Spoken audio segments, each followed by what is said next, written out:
খুব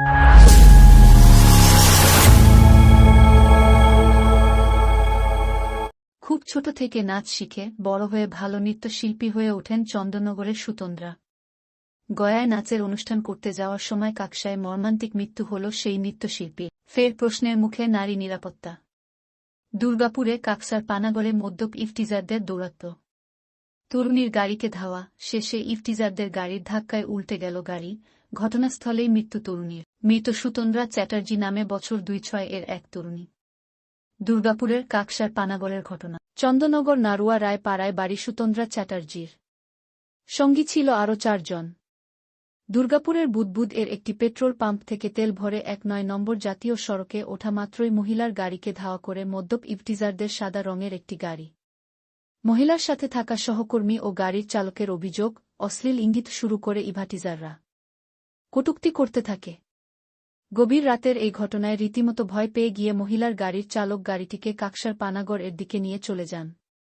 নিস্তার মেলেনি এরপরও ধাওয়া করতে করতে দুরন্ত গতিতে ছুটে আসা গাড়ি সজোরে ধাক্কা মারে সুতন্দ্রাদের ৪ চাকা গাড়িকে। উল্টে যায় গাড়িটি। মৃত্যু হয় ঘটনাস্থলে ওই নৃত্যশিল্পীর।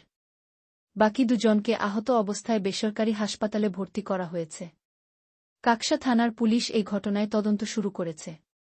সুতন্দ্রার প্রতিবেশীরা মেনে নিতে পারছেন না এই ঘটনা।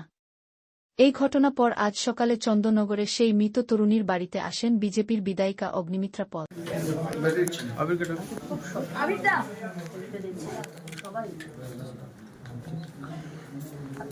লোগোটা ছড়াও না, নামাও।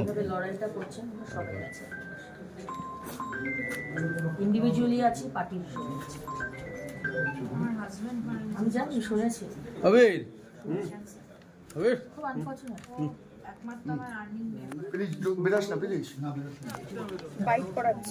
আমাদের সুতন্দ্রা, আপনারা জানেন যে পানাগড়ের কাছে রেশারেশি অ্যাক্সিডেন্ট বলবো না, মার্ডার বলবো। মাত্র ২৬-২৭ বছর বয়সী একটি ব্রাইট আমাদের ছোট বোনকে আমরা হারিয়েছি, ঠিক যেভাবে অভয়াকে হারিয়েছিলাম ১ বছর আগে।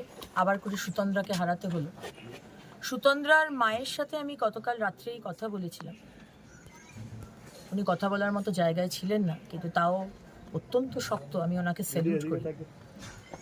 এবং সুতন্দ্রার মা উনি বলেন যে কি ঘটনা হয়েছে, তখনই তারা বডিটাকে নিয়ে এসেছে, ঢুকছে চন্দননগর।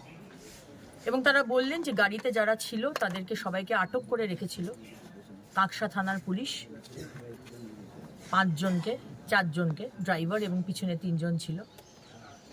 তারা যখন জানতে পারে বর্ধমানে এসে কাকসা থেকে বর্ধমান অবধি তারা বডিটাকে নিয়ে এসছে, আবার করে গাড়ি ঘুরিয়ে তারা গেছে কাকসা থানার ওখানে এবং পুলিশকে জিজ্ঞেস করেছে যে কেন যারা গাড়িতে ছিল তাদেরকে আটক করে রেখেছেন কেন। তারপরে তাদেরকে আবার ছাড়িয়ে তারা যখন রাত্রে বাড়ি ঢুকেছে তখন আমার সাথে কথা হয়েছে। এবং আজকে এই কারণেই এসেছিলাম মায়ের সঙ্গে দেখা করতে।